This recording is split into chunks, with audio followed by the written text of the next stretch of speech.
Hello everyone, welcome to online computer classes. This is Mansi Mukherjee, your computer teacher. Let's begin our today's topic. But before that, don't forget to like, share and subscribe my channel for new notifications. Class 8, let's start our today's topic, looping in Python, part 2. Before that, you must revise part 1 where I have explained you about for loop and while loop. Now, we will learn loop control statement. Python provide you 3 loop control statements. First one is break statement, second one is continue statement and third one is pass statement. This break statement brings the control out of the loop. The better understanding of this will be through the coding only. I will just show you the Python interface, Python script shell. Okay. Continue statement, it returns the control to the beginning of the loop. And the pass statement is what? We use the pass statement to write the empty loops. So my dear students, I'll just show you the code to explain the difference between break statement and continue statement.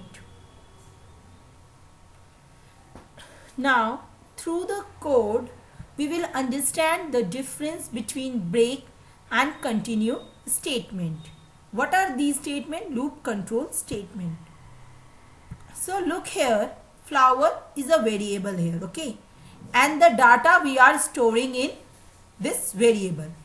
Rose, lotus and lily, these are the 3 data items that we are storing in flower. Now we are starting the loop statement for x in flowers. Okay, we are storing this flower in x. Now next statement, if x equals to lotus, if the loop statement will encounter lotus, it will print x, then the loop will break. So what will be the output of this? Only lotus will get printed, right? Let's see. Everyone look here, the output screen. How can you get the output screen? Save your file. .py is the extension to save the file. Fine. Okay. Now continue statement. Let's understand this. Again, I have chosen a variable fruits where I am storing this data, right? Starting the loop statement for x in fruits. What is this? We are storing all the data in the memory location x. X has a memory location where we will store all this data. If x equals to orange, if this statement will encounter orange, continue. What we are writing? What is the next statement?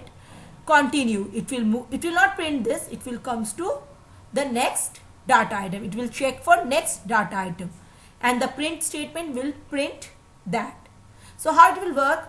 First, for x in fruit, we have used continue. First it will print apple, then it will check for orange. What we have written? If x is orange, then continue. It will proceed to the next item. Let's see the output. How can you see? Click on run and or you can press on F5.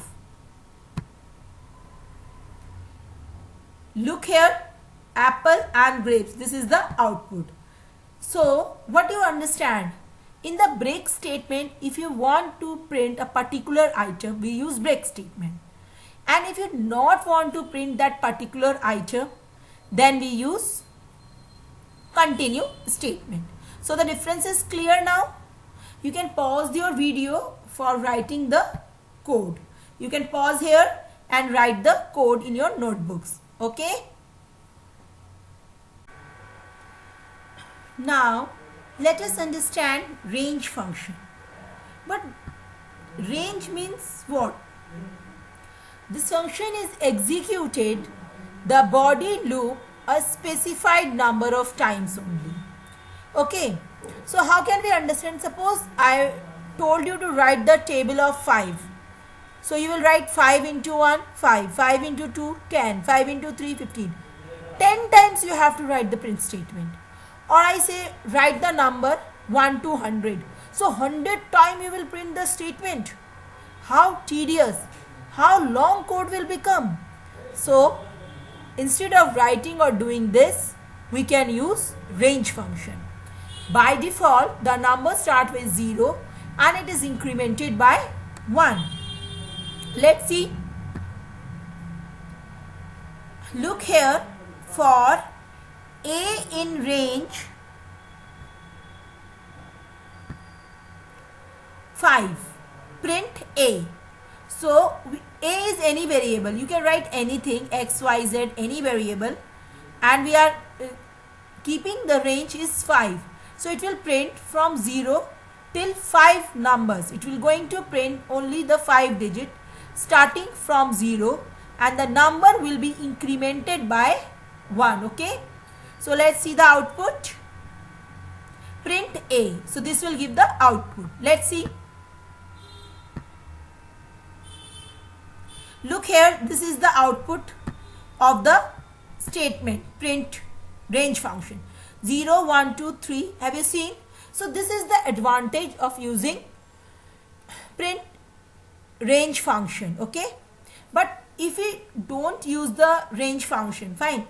So for each line you would have given the print statement, 5 print statement you have to give. Now in 2 lines your code is done and you are getting the same output. Fine, is that clear? Now infinite loop. When a loop become infinite, means it will never terminate or it will never end. So that loop is called infinite loop. It does not have terminating conditions or it does not have any conditions that become false. So loop will continue. Okay, this is what infinite loop. Now let us understand loop else. What is mean by this? We will use a else statement with the loop statement. This way we can prevent any loop from going to infinite loop. See this code everyone, please pay attention. Count 0 while count is less than 10, print count. Okay, so it will print first 0.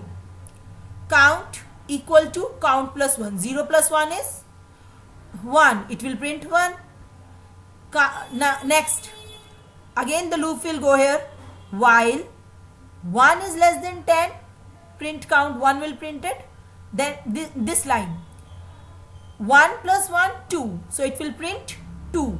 First, but before printing 2, it will check this. This statement will check. This condition will be checked. 2 is less than 10. Okay, so 2 will get printed. This is the way while loop is working. Now, what will be done at when it will reach 9? 9 is less than 10. Okay, it will print 9. Count 9 plus 1 is 10. Again it will check 10 is less than 10. No, 10 is equal to 10, you know. So this statement will not execute. Else part of the statement will execute now. Else, what it will print now? What the statement will be executed? Number is not less than 10. Now this statement will get executed. Anything you write with the print statement and the double quote, so as it is printed. Let's see the output. You pause the video here and you can note down the code. So all of you please see, this is the output. Okay, see 0, number started from 0 and it got printed because we have selected count is 0. Okay, and number after that, after 9, what it print? Number is not less than 10, because else part is now executed. Okay, if the number is less than 10, it will print, and if number is equal to or not less than 10 according to our condition, then it will print this line. Okay, am I clear? I hope you have understood all these things. So please keep revising, go through your books. There are so many programs you can practice. Thank you and have a nice day.